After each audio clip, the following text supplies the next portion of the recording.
Perfect. Thank you. It's been my purpose ever since I was young to change perceptions all around the world so people with disability can get out and live the lives they deserve to live. But if you want to do it all around the world, you got to go all around the world. We've been invited here to Zambia by World Vision, but also, traditional owners who live on country to come experience how they live.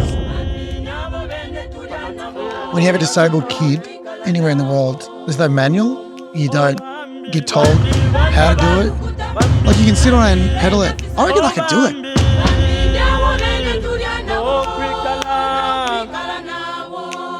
You could see their smiles there. They had like a glint in their eye. They were cheeky, and that's the people they are. Thank you very much for letting me take you for a ride, boys.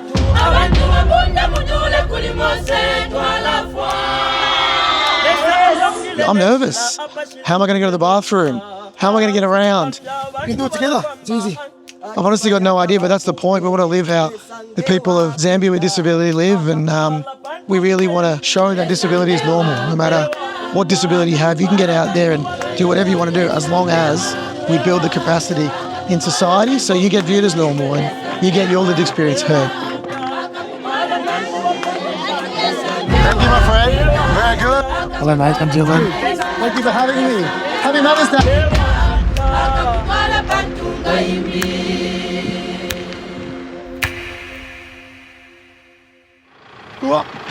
Oh. Hello, everyone. How are you? My name's Dylan. Thank you for having me. Hello. Dylan, nice to meet you. Hello, I'm Dylan. How are you? Thank you for having me. Oh. Hey. How are you, my friend? Victor Tulishani. He says he wants to shake your hand. Yeah, of course, Victor. Thank you, my friend. I'm very grateful for having me and all my friends here today, so thank you. How much can you get around? He says he doesn't get around on his own, but he's happy that you have visited him. Yes, mate. We read about your story. We have to come visit. Did you always have your disability, Victor, or did it come later in life? What's your story? At birth, he didn't appear to have any disability. They only discovered when he was 1 year. What kind of things would help you to get out there and be the person that, you want to be? In Jinga, you'd like a mobility. Yes. When I get this taken off me, I feel pretty helpless, right? And pretty dependent, and it can be very tough. So the mother says she's very grateful that you took time to come through. According to her, Victor saying that there are other people with disabilities, he's encouraged that he's not the only one. You're not the only one, my friend. You ready? There is 1 billion people in the world with a disability.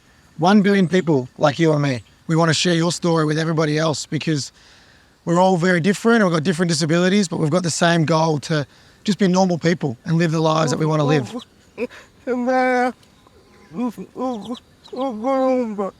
He says he likes to go watch soccer. Oi! He goes to cheer the team. You go to cheer the teams? Do you have a favourite soccer team?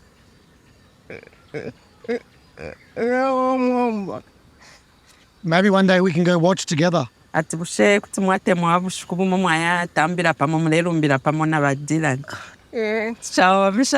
you take me?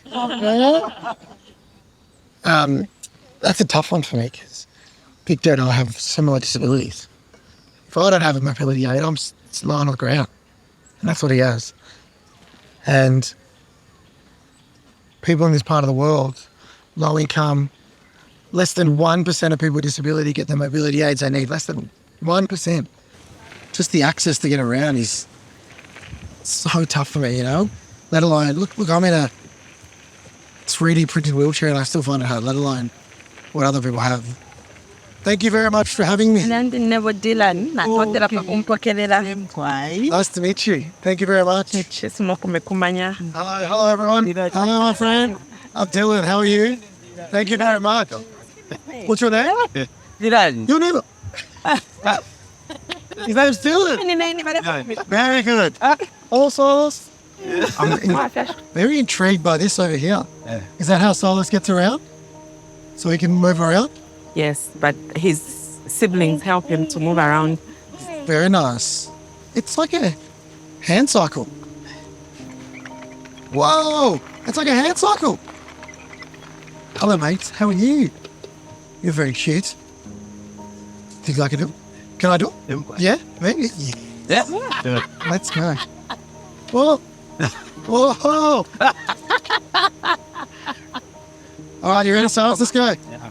Whoa! Yes! You right back there, Silas? Let's go for a cruise together. Oh, it's a good workout. Oh. How do you brake?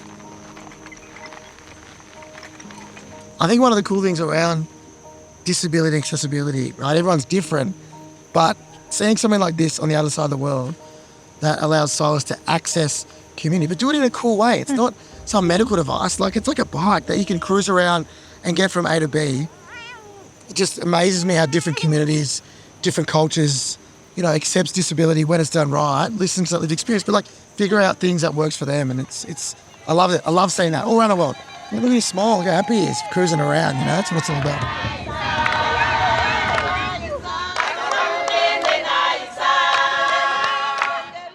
When you have a disabled kid anywhere in the world, there's no manual. You don't get told how to do it. You kind of just get set on your way. And my parents really struggled when I was born because I didn't know, what was going on and how I was going to survive and how to look after me. So my mum joined a mother's group.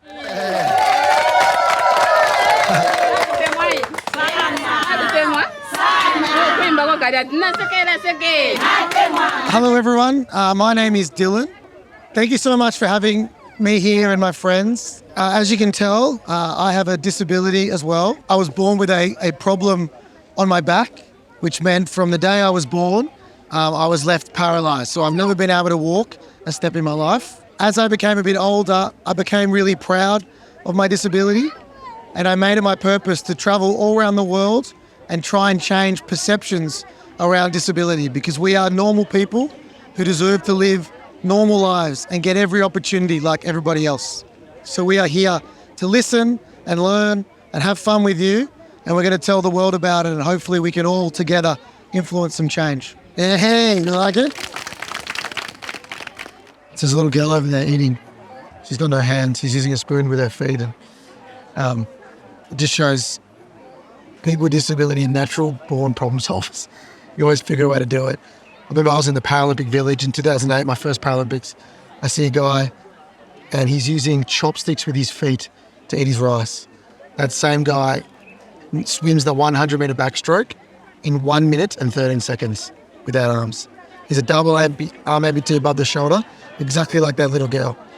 And when I saw her eating, I was trying to listen, but I just was she was just killing it. She didn't even care. She didn't have any arms. She was just doing her thing. That's so powerful, just shows what we can do, what we're capable of, and give it a chance. 1, 2, 3.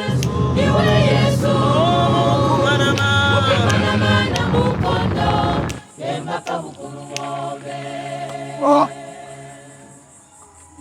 Nice to meet you, Bessie. Look at that. We're almost the same size. So, the operation. After the baby was delivered, the nurses showed her the baby, and she saw dangling legs, which looked crossed. And in her mind, she got so sad and asked God what she has done. Have I sinned against God that he can give me a child with disability? And when neighbors heard that she had a child with disability, to her amazement, so many people visited her, not to come and celebrate with her, but to come and really see what kind of a child she had. Some of them were mocking her because of the disability of her child. Because everybody used to tell her, this child will never grow, it will never be able to move. They said the same thing to my mum, that I wouldn't be able to move around or do anything. So, you definitely have a chance for sure. Just got to get the support that you need. No wonder she has called her blessing. Yes. Because she takes her to be her blessing from God. And she has given her 2 names. Another name is Miracle. Because for her, this is a living miracle. Blessing, when you're older, when you finish school, what do you want to do? Next. She wants to be a nurse. You want to be a nurse? Awesome. You can do anything. She's happy to hear that. You're going to be a great nurse. Thank you, Blessing. Okay. Thank you very much. Blessing. You know, it's tough to hear those conversations for me because you have a mum who clearly loves her daughter, but saying when she was born that she felt like it was a punishment from God. Imagine hearing that as a disabled kid, right? I struggled hearing that because I'm sure my parents, you know, thought that or whatever, but like it's not entrenched in our culture. So there might be a bit of why me attitude, but you don't feel like it's a punishment. But it was beautiful to hear her say at the end that that's why she changed her name to Blessing, because she does feel like she's a miracle and a blessing and she wouldn't change it. And my favourite part of the whole chat with Blessing was when she said, what do you want to be? A nurse. Knew straight away. And she loves reading and she loves studying. What a little legend. I can't wait to see her at school later in the week. She's not even going to talk to me because she's too cool for me, which I love.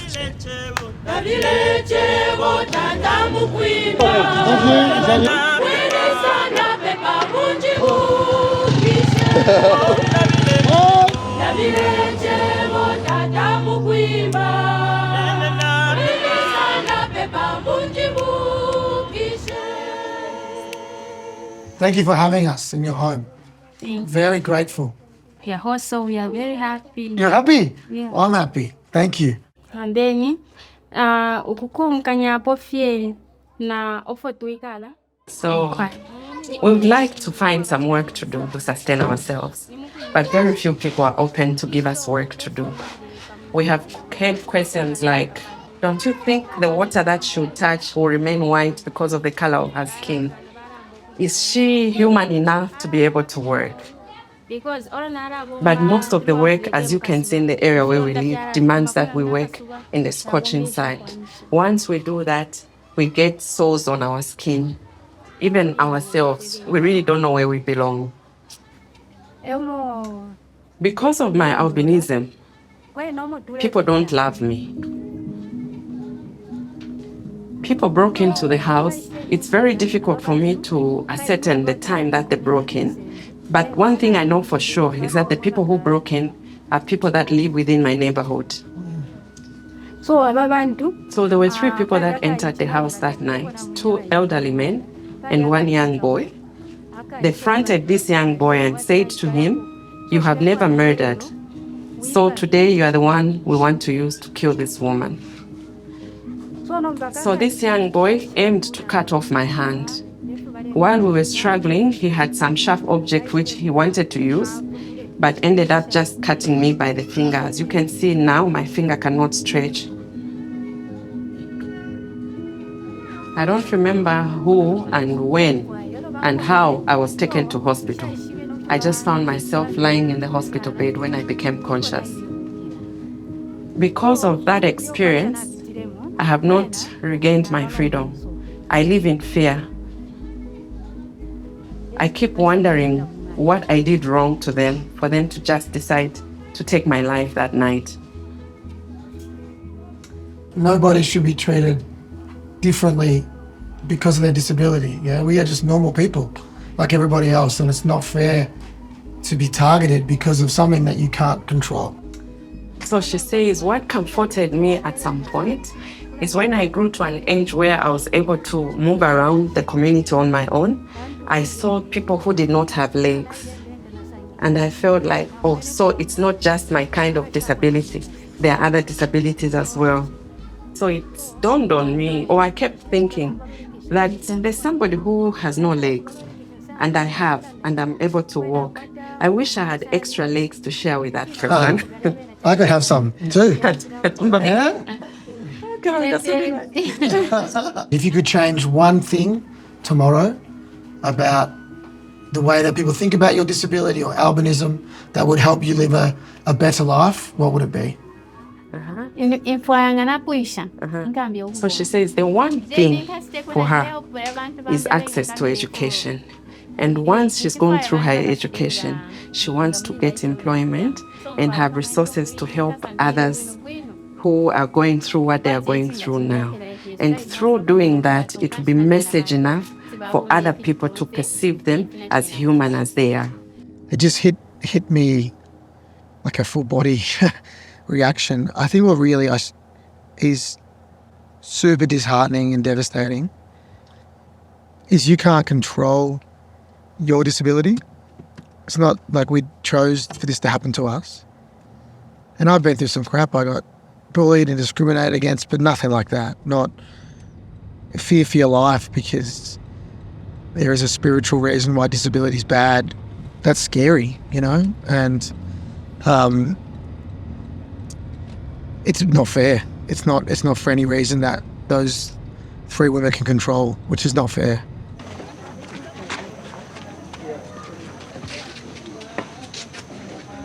Hello, mate. How are you? My name is Dylan. What's your name? Nisha. And that's Joseph. Joseph. How are you, Joseph? So tell me a bit about Joseph. It started when I was pregnant. 7 months, 3 weeks. The pregnancy went missing. Mm-hmm. My neighbor told me that, what's wrong with your pregnancy? Then I said, I don't know. Then they call the pastor. The pastor started to pray for me. He prayed. He said, you are being attacked by witchcraft. Yes. So the witchcraft has taken your baby. And then I started preparing to go to the hospital to see where is maybe the baby is inside, or the baby is dead, or the baby is not there. And then he started growing, like in the film. 2 days later, he delivered this boy. When it's time to pray, or even if it is the time to eat, he just fetch him. He runs away. Yes. Is it hard to get back? He just have a lot of friends. Lot of friends? Yes. I can see a lot of friends down here. Are they his friends? Yes. Ready, fist pump? Boom. Come on. Yeah, thank you, Joseph.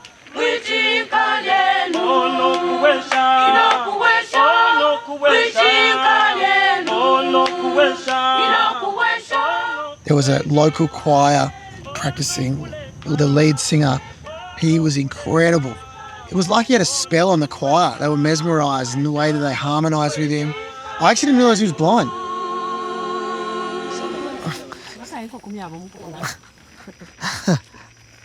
In 2023, we built this house. You built this house? This is where we are now. Yeah. With yourself? I built it myself. Whoa, big muscles. Good man. There you go. Hello, Naomi. There you go. Ababa kashana besu These daughters of mine efyo bafyalwa efifine were born just like this. Loveness mkuka. Loveness is 12 years old. Mm-hmm. Taendapo time ninapo. She has never walked before. We had so much hope that at the bigger hospital something would be done, but just to be returned home with nothing. I felt so sad about it.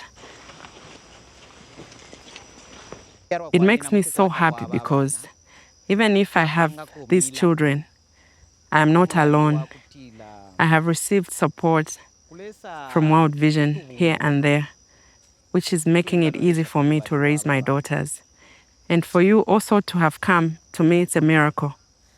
Thank you for having us. Sorry, do it again. Yes, that's it. Thank you very much. Says you don't just know how happy I am to have you here. You're a good man. Thank you very much, my man. Thank you.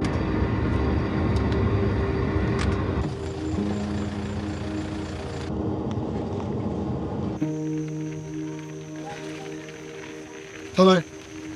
Thank you for having me. I am Dylan. Nice to meet you.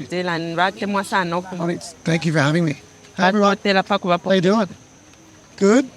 Hello, Abel. Nice to meet you. Do you mind if I come sit next to you? He says it's fine. Fine. Oh. How old is Abel? How old are you, Abel? He says he's 11. And what we are doing, so these are all my friends, okay? So my big dream in life is for people like you and me, people with disability, to get not only get the supports that they need, but to educate the world that, you know, being disabled is a normal part of life and we deserve the same opportunities as everybody else. And we heard your story and we wanted to come and talk to you, make you super famous because you're a little legend. Oh, we got it. He likes that.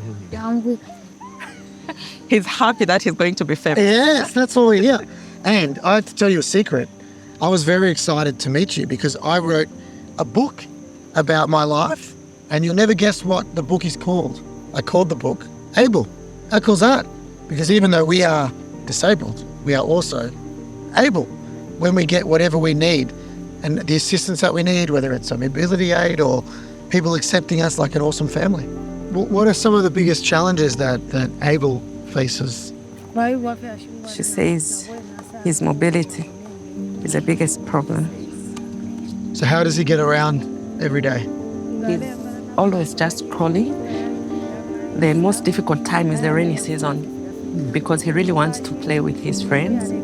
And so they'll let him just crawl in the mud. It's hard for me when I see, you know, Able lying there, not to see myself in Able and think, one, how privileged I am to get the medical support, but mobility aids or whatever I need.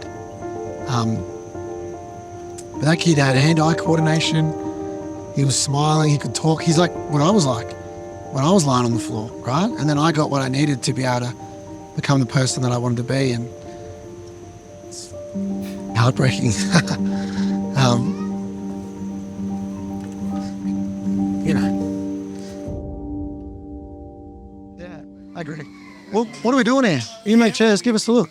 We make wheelchairs. Yeah. Yeah, well, we quite appropriate technology, basically hand tools. Yep. Not heavy equipment, machinery, we just use that tool. Just using hand tools. Can I have a look? Yeah. The idea is it can be repaired in a village by a bicycle repairer. Smart. Yeah. Yeah, it's just like a bike. If So you have a then trailer in the village, can make a seat. they don't need to come back here. I get Yeah, you. instead of coming all the way down and then get back. You're a smart man. That's very good. So these guys work with you? Yes. Staff? Yes. Cool. We promote inclusiveness. Yeah. The able-bodied and the disabled Again. working together. Yeah, that's what we do. Yeah. They're just bending bikes. That's gangster. They're just taking bike parts apart and making them into wheelchairs out of steel. That's sick. Full ingenuity. Yeah. I travel around the world asking big business to hire more people with disability. We're in Zambia and he goes, I think that able-bodied people should work with people with disabilities, so he hires half-half. I was like, my man, they're leading the way in inclusion. But I feel like there is a path, there is a hope, and there is a solution. And I'm a glass half full person. If you get a mobility aid, you can then access the community. You access the community, you can go to school. You go to school, you learn, you get friends. Hello. Oh, you get me behind, Sister Elizabeth. Hello, what's your name? Godfrida, I'm Dylan. Nice to meet you. Thank you so much for having us today. Oh, is this my welcome? This is my welcome. Nice. Yeah. Hey, for me.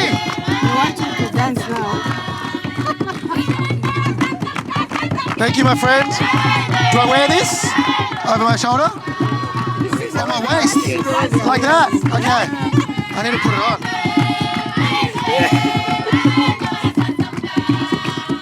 Thank you very much. Thank you, my man. What is your name? Enoch. I'm Dylan. Thank you. Thank you very much.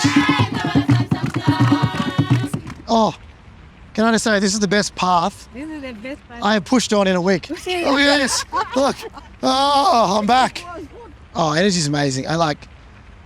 My first thought is, see what happens when you feel included? I got goosebumps when I went over there, just seeing kids with different disabilities, smiling face. I mean, there was kids who are hard of hearing, hearing impaired, and they're dancing and singing on beat. Amazing. They were feeling the vibrations. My shiny, everyone. Hello. Hey.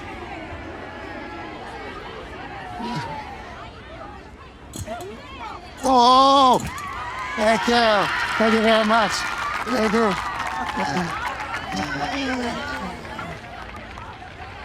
Boy, Shani. I'm Dylan. Nice to meet you. How are you? Fine? Hello, mate. Dylan. Nice to meet you. Hello, my friend. I'm Dylan. What's your name? Nice to meet you. Hey, bless you. How are you? Good to see you again. Thank you for having me here today.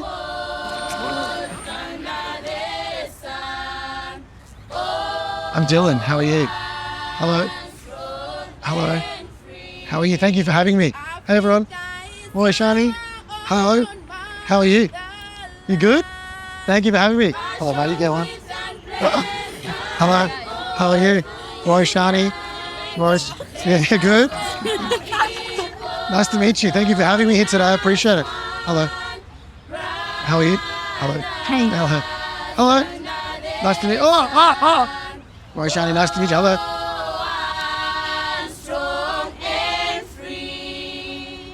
Wow, what a beautiful, inspiring experience. We've seen some pretty tough things, you know. Here for people with disability, kids that are kind of shunned by community, shunned by family, don't have access to mobility aids.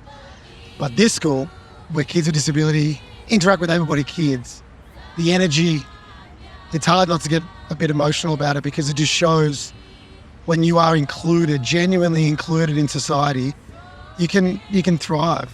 Like, what a beautiful environment where young people with disability are just normal kids who are having fun and, you know, get resourced as well to get out there and learn. And, you know, one of the coolest things as well, as you can see, all the able-bodied kids are learning how to sign language for the kids who are deaf or hard of hearing.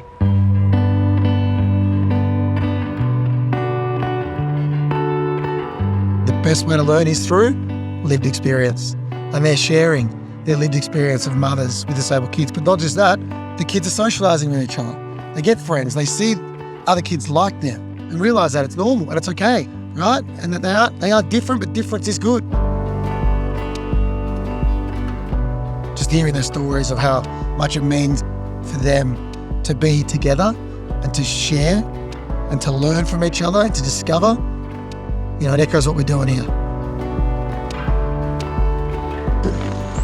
Access might cost money, but inclusion is free. I didn't know anybody with disability, and then I found sport and I was like, whoa, there's a guy in a wheelchair driving a car. I didn't know you could do that. He had a wife and kids. I didn't know you could do that. I was like, I found my tribe, my community, you know?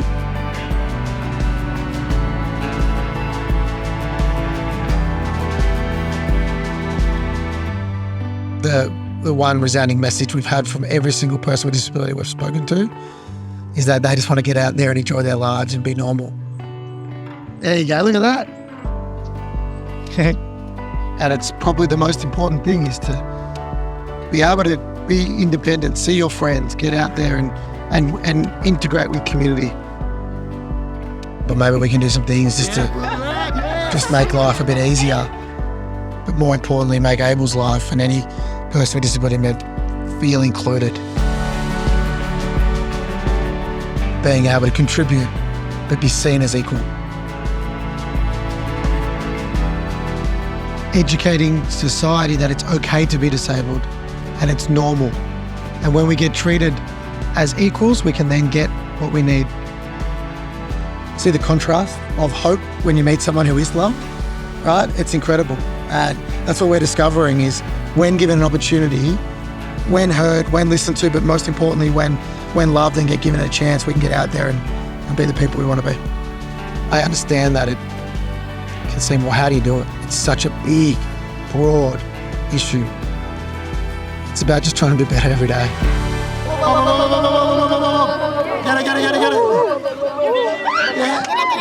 Get it.